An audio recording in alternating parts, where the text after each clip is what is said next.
जय हिंद। स्वागत है आप सभी का एक बार फिर से एक नए सेशन में।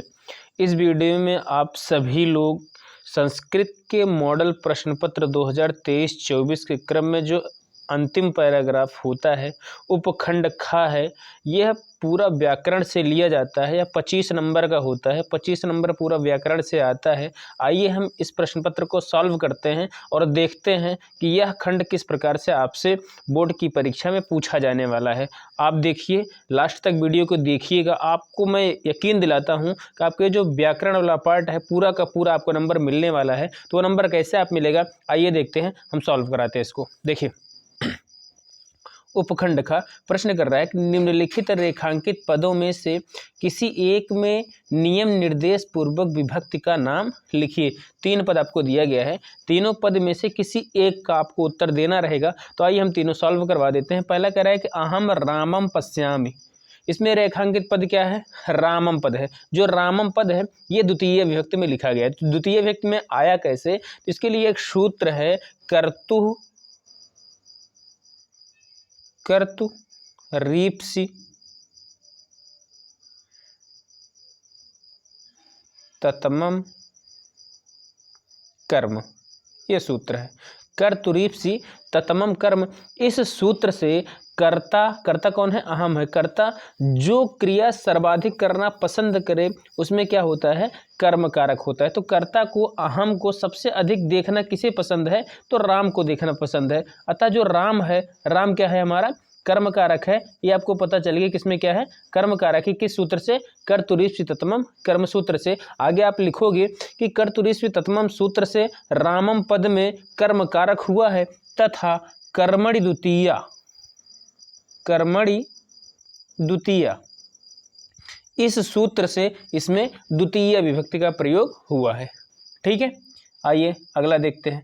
दूसरा दिया गया है कि वृक्षात् पत्राणि पतन्ति। इसमें क्या है? वृक्षात् पद अंडरलाइन हुआ है और जो वृक्षात् पद है ये फल की तरह रूप चलेगा तो क्या हो जाएगा? ये बालक की तरह रूप चलेगा तो क्या हो जाएगा? ये पंचमी विभक्ति में है। पंचमी विभक्ति में होता क्या है? यहाँ पर देख लीजिए, वृक्षात् माने वृक्ष से, पत्राणि माने पत्ते, पतंत माने नीचे गिर रहे हैं। तो यहाँ से जो वृक्ष से जो पत्ते हैं वो अलग हो रहे हैं। अलग होने के लिए आपको पढ़ाया गया है, एक सूत्र है। क्या है? ध्रुवम अपाये अपादानम। ठीक है, ये सूत्र आपने पढ़ा है कि ध्रुवम अपाये अपादानम। ध्रुवम का मतलब होता है कि जड़। किसी स्थान से यदि कोई वस्तु, अपाय माने होता है हटाया जाए, यदि कोई वस्तु हटाया जाए तो वो क्या कहलाता है? अपादान कारक कहलाता है। यहाँ पर क्या है? वृक्ष क्या है? जड़ है। वृक्ष अपने ही स्थान पर टिका हुआ है, वहां से जो पत्राणी के पत्ते हैं क्या हो रहा है? यहाँ से अलग हो रहा है, गिर रहा है। ठीक है, तो ऐसी सिचुएशन में जो ध्रुव होता है, जो अपने स्थान पर टिका होता है, उसमें क्या होता है? अपादान कारक होता है। और अपादान होने के बाद एक सूत्र है, अपादाने पंचमी। अपादाने पंचमी, इस सूत्र से उसमें क्या होता है? पंचमी विभक्ति का प्रयोग हो जाता है। आपको दोनों सूत्र लिखना रहेगा। ठीक है, आपको पूरा नंबर मिलने वाला है। आगे देख लीजिए अगला। बालकः विद्यालये पठति। यहाँ पर क्या है? विद्यालय शब्द में क्या है? अंडरलाइन हुआ है। और जो विद्यालय शब्द है वह सप्तमी विभक्ति में है। जैसे बालक चलता है वैसे इसका रूप चलेगा, जैसे बालके होता है वैसे ही विद्यालय है। ठीक है, यहाँ पर जब इसका आप करोगे तो ये सप्तमी विभक्ति में है। सप्तमी विभक्ति का एक सूत्र है, आधारो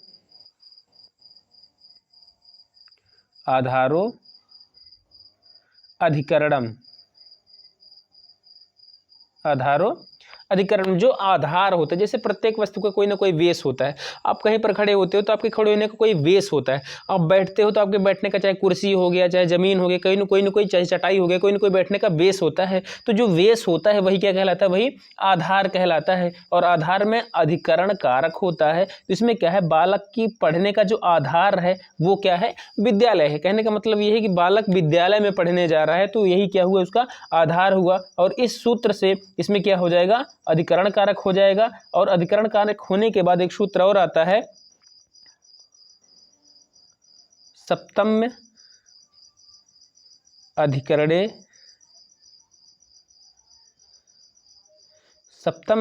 अधिकरणे च। इस सूत्र से क्या होगा? इस अधिकरण कारक में सप्तमी विभक्ति का प्रयोग हो जाएगा। ठीक है, आइए अगले प्रश्न की तरफ चलते हैं।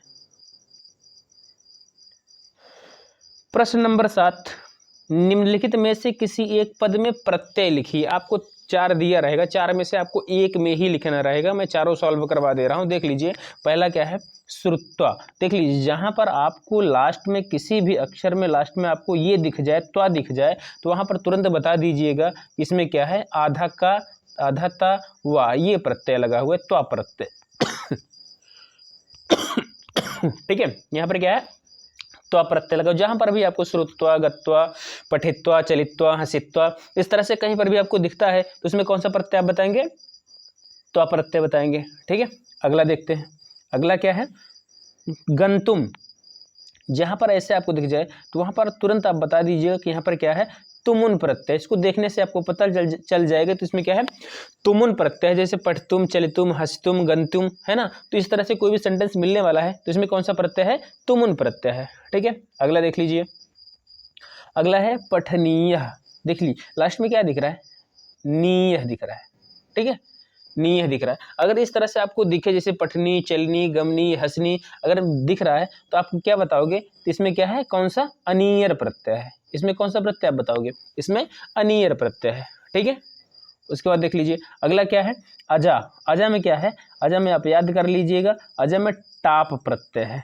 ये केवल स्त्रीलिंग में ही लगता है जो टाप प्रत्यय होते हैं, जैसे अजा हो गया, बालिका हो गया, लता हो गया। इस तरह के सेंटेंस में कौन सा प्रत्यय लगेगा, टाप प्रत्यय लगेगा। आगे चलिए अगले प्रश्न की तरफ चलते हैं। Question number 8। क्वेश्चन नंबर 8 में कह रहा है, निम्नलिखित में से किसी एक का वाच्य परिवर्तन कीजिए। वाच्य परिवर्तन करना है। वाच्य किसे कहते हैं, किसी भी सेंटेंस को, किसी भी वाक्य को कहने की विधा क्या कहलाती है, वाच्य कहलाता है। ठीक है, तो पहला सेंटेंस आपको दिया गया है, सीता पत्रम लिखति, ये सेंटेंस है। तो देखो एक्चुअली ऐसा है, आपको बताया नहीं जाएगा कि किस वाच्य में आपको कन्वर्ट करना है। संस्कृत में आप जान लीजिए वाच्य 3 होता है, कर्तृवाच्य होता है, कर्मवाच्य होता है और भाववाच्य होता है। भाववाच्य कर्मवाच्य दोनों एक ही है, बस जिस सेंटेंस में कर्म रहेगा वो सेंटेंस कर्मवाच्य कहलाएगा, और जिसमें कर्म नहीं रहेगा वो क्या कहलाएगा, भाववाच्य कहलाएगा। ठीक है, इतना जाने रहिएगा। तो आपको पहला सेंटेंस जो दिया गया है कि सीता पत्रम लिखति, देखिए इसमें क्या है, जो क्रिया है आपकी कर्ता के हिसाब से चल रही है, मतलब सीता के हिसाब से। चूंकि सीता क्या है, प्रथम पुरुष है, इसीलिए क्रिया भी प्रथम पुरुष लिखा गया है। तो मैंने आपको बताया है कि वाच्य परिवर्तन करते समय जो कर्ता रहेगा, कर्ता को कहाँ पर रखना है, तृतीय विभक्ति में रखना है। क्या हो जाएगा, सीतया। सीता का तृतीय व्यक्ति क्या हो जाएगा, शीतया। जो पत्र है, पत्र को प्रथमा विभक्ति में रख दिया जाएगा। पत्र का क्या हो जाएगा, पत्रम। सीतया पत्रम। उसके बाद जो लिख मुख्य धातु है उसमें क्या होगा, यते लग जाएगा, हो जाएगा लिख्यते। क्या हो जाएगा, लिख्यते। सीतया पत्रम लिख्यते। इसमें आप देख रहे हो यहाँ पर भी पत्रम है, यहाँ पर भी पत्रम है। जब आप पत्र का रूप पढ़ोगे तो इसमें प्रथमा और द्वितीय व्यक्ति में दोनों में सेम होता है। जैसे पत्रम पत्रे पत्राणि, पत्रम पत्रे पत्राणि। ये पत्र जो है ये प्रथमा विभक्ति का है और ये पत्र जो है क्या है, द्वितीय विभक्ति का है। ठीक है, क्या हो जाएगा, सीतया पत्रम लिख्यते। अगला सेंटेंस देख लीजिए, दिया गया है मया गम्यते। इसमें एक ही आपको करना है, मैं तीनों बता दे रहा हूँ। मया गम्यते, देख लीजिए इसमें पहले से ही तृतीय विभक्ति में आपको दिया गया है मया। मया का क्या करना है आपको, अहम कर देना है, अहम। ठीक है, प्रथमा विभक्ति में ला देना है। जब प्रथमा विभक्ति में आ जाएगा तो जो आपकी क्रिया है, ये क्रिया भी आपकी प्रथमा के हिसाब से चलेगा। ये प्रथमा क्या है आपका, उत्तम पुरुष एक वचन है। ठीक है, उत्तम पुरुष एक वचन है, तो क्रिया भी आपकी उत्तम पुरुष क्या हो जाएगा, गम धातु का। गच्छति गच्छता गच्छन्ति, गच्छसि गच्छता गच्छत, गच्छामि। क्या हो जाएगा, गच्छामि, अहम गच्छामि। ये सेंटेंस बन जाएगा। ये क्या है, ये भाववाच्य है, क्योंकि इसमें कर्म का अभाव है। गम्यते तो है, जा तो रहा है, लेकिन कहाँ जा रहा है, ससुराल जा रहा है, बाजार जा रहा है, विद्यालय जा रहा है, ये कुछ दिया नहीं गया है, इसलिए ये क्या है, भाववाच्य है। तीसरा देख लीजिए, तीसरा में बालकः गीताम पठति, ये भी क्या है, कर्तृवाच्य है। बालक करता है, इसको तृतीय व्यक्ति में रख देना है। क्या हो जाएगा, बालकेन, बालकेन। गीता को कहाँ पर रखना है, प्रथमा विभक्ति में रख देना है, गीता, गीता। स्त्रीलिंग बालिका की तरह रूप चलेगा। पठति क्या हो जाएगा, पठ्यते। क्या हो जाएगा, पठ्यते। बालकेन गीता पठ्यते। ठीक है, तीनों में से कोई भी कर दीजिएगा, आपको एक ही करना रहेगा, 3 नंबर आपको मिलने वाला है इसको करने से। अगला देख लीजिए,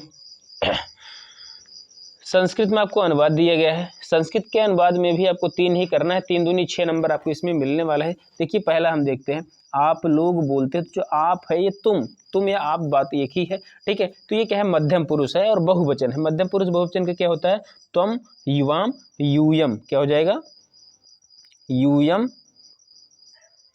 अब देख लीजिए ये क्या है, मध्यम पुरुष बहुवचन है, तो आपकी जो क्रिया होगी वह भी मध्यम पुरुष बहुवचन होगा। क्या हो जाएगा, वदति, वदतः, वदंती, वदसी, वदथः, वदथ। क्या हो जाएगा, वदथ। ठीक है, ये रहा आपका अनुवाद पहली लाइन का। ठीक है, आगे देखिए दूसरे में आपको दिया गया है, तुम, राम या हरि जाता है। एक ही व्यक्ति जा रहा है। ठीक है, चाहे तुम जा रहे हो, चाहे राम जा रहा है, चाहे हरि जा रहा है, तो इसका आप अनुवाद कैसे करोगे, त्वम कामा रामः हरि, और यह का होता है वा। ठीक है, वा गच्छति, क्योंकि एक ही जा रहा है इसलिए जो क्रिया होगा वह एक ही होगा, तम रामः हरि वा गच्छति। ठीक है, अगला देख लीजिए, अगला है लड़की को पढ़ना चाहिए। ये सेंटेंस है, आपको लड़की को पढ़ना चाहिए, तो यहाँ पर क्या है, चाहिए के अर्थ में है। ठीक है, चाहिए के अर्थ में आपको क्या करना है, विधिलिंग लकार में रूप पढ़ना है, विधिलिंग लकार। ठीक है, विधिलिंग लकार का कैसे होगा हम आपको बता दे रहे हैं। पहले देख लीजिए, लड़की को, तो लड़की जो है क्या हो जाएगा, बालिका, बालिके, बालिका, बालिकाम। क्या हो जाएगा, बालिकाम, बालिका को पढ़ना चाहिए, पठेत, पठेत, पठेताम, पठेयु, ऐसे करके रूप चलता है, तो क्या हो जाएगा, बालक्याम पठेत। ठीक है, आगे देख लीजिए अगला, इस समय तुम कहाँ जा रहे हो, इसका आपको अनुवाद करना है, तो हो जाएगा इस समय का इदानीम, इदानीम, उसके बाद क्या है, तुम, त्वम, कहाँ का होता है, कुत्र। अब आपकी जो क्रिया है जा रहे हो, ये आपके त्वम के हिसाब से चलेगी। जो त्वम शब्द है वो आपके मध्यम पुरुष एक वचन है, इसीलिए क्या हो जाएगा, गम धातु का, जाने का धातु के, गच्छत, गच्छता, गच्छन्ति, गच्छसि। क्या हो जाएगा, गच्छसि, मध्यम पुरुष एक वचन। इदानीम त्वम कुत्र गच्छसि। ठीक है, अगला देखिए, अगला प्रश्न अगला आपको दे रहा है कि बंदर पेड़ पर चढ़ता है। बंदर का क्या होता है, वानरः। क्या होता है, वानरः। चाहे आप वानरः कर दीजिए, चाहे आप कपिः कर दीजिए। ठीक है, दोनों में से दोनों सही, चाहे आप कपिः कर दीजिए, चाहे वानरः कर दीजिए। वृक्ष पर, यहाँ पर क्या है, सप्तमी विभक्ति है, इसलिए क्या हो जाएगा, वृक्षे, और आरोहति, आरोहति। ठीक है, वानरः वृक्षे आरोहति या कपिः वृक्षे आरोहति। ठीक है, अगला प्रश्न देख लीजिए। अगले प्रश्न में क्या करना है आपको, अगला प्रश्न कह रहा है कि निम्नलिखित में से किसी एक विषय पर संस्कृत में 8 वाक्यों में निबंध लिखना है। 8 नंबर का है, 1 नंबर पर 1 आपको मिलने वाला है। तो सदाचार दिया गया, सत्संगति दिया, राष्ट्रीय एकता दिया, पर्यावरण दिया गया, विद्या दिया, कई दिया रहेगा, इसमें से आपको कोई एक करना रहेगा, तो आप लोग पढ़ लीजिएगा। आगे चलते हैं अगले प्रश्न की तरफ। क्वेश्चन नंबर 11, निम्नलिखित पदों में से किन्हीं 2 पदों का संस्कृत वाक्यों में प्रयोग कीजिए। देख लीजिए, आपको 5 पद दिए गए, 5 में से 2 वाक्य को उठाकर, 2 पद को उठा करके 2 वाक्य बनाने। तो मैं पहला देख रहा हूँ गणेशाय। गणेशाय क्या है, चतुर्थी व्यक्ति में, जब इसका हम बनाएंगे तो क्या कर देंगे, श्री गणेशाय नमः। क्या हो जाएगा, श्री गणेशाय नमः। एक सेंटेंस आपका मिल गया, और इस सेंटेंस के लिए आपको 2 नंबर मिल जाएगा। ठीक है, अगला देख लीजिए, अगला दिया गया है त्वम। क्या हो जाएगा, त्वम, त्वम दिया गया है, ये मध्यम पुरुष एक वचन है, इसके लिए क्या करना रहेगा आपको, मध्यम पुरुष एक वचन की कोई क्रिया भी रख देना है। जैसे हो जाएगा पठसी। क्या हो जाएगा, पठसी या गच्छसी, कुछ भी रख दीजिए, तो ये आपका सेंटेंस एक बन गया। ठीक है, अगला देख लीजिए, मधुरम। मधुरम के लिए क्या हो जाएगा, आम्रः, आम्रः, मधुरम फलम अस्ति। आम क्या है? मधुर फल है। ठीक है, आम्रः मधुरम फलम अस्ति। ठीक है, अगला देख लीजिए, अगला आपको दिया गया है सर्वत्र। सर्वत्र के लिए आप क्या करोगे? ईश्वरः ईश्वरः सर्वत्र विद्यते। ठीक है, ईश्वरः सर्वत्र विद्यते, ईश्वर सब जगह विद्यमान है। अगला आपको दे रहा है गच्छामः। जो गच्छामः है ये उत्तम पुरुष बहुवचन का रूप है। जैसे गच्छामि, गच्छावः, गच्छामः। क्या है? गच्छामः। ये क्या है? उत्तम पुरुष बहुवचन का है। तो ऐसी सिचुएशन में आपको क्या करना है? उत्तम पुरुष बहुवचन का कर्ता रख देना है। क्या हो जाएगा? अहम, आवाम, वयम। क्या हो जाएगा? वयम, वयम गच्छामः। ये आपका सेंटेंस बन गया। इसके लिए आपको 2 नंबर मिलने वाला है। कितना आसान है? बहुत ही आसान है। वीडियो आपको कैसा लगा आप लोग कमेंट करके बताते रहिएगा। वीडियो कैसा लग रहा है ज़्यादा से ज़्यादा लाइक करिए, शेयर करिए और सब्सक्राइब करिए। हम इस तरह से वीडियो लेकर के आते रहेंगे और आपके बोर्ड परीक्षा होने से पहले पूरे प्रश्न पत्र की अच्छे से तैयारी हम करवा देंगे, ये हम गारंटी लेते हैं। तब तक के लिए जय हिंद।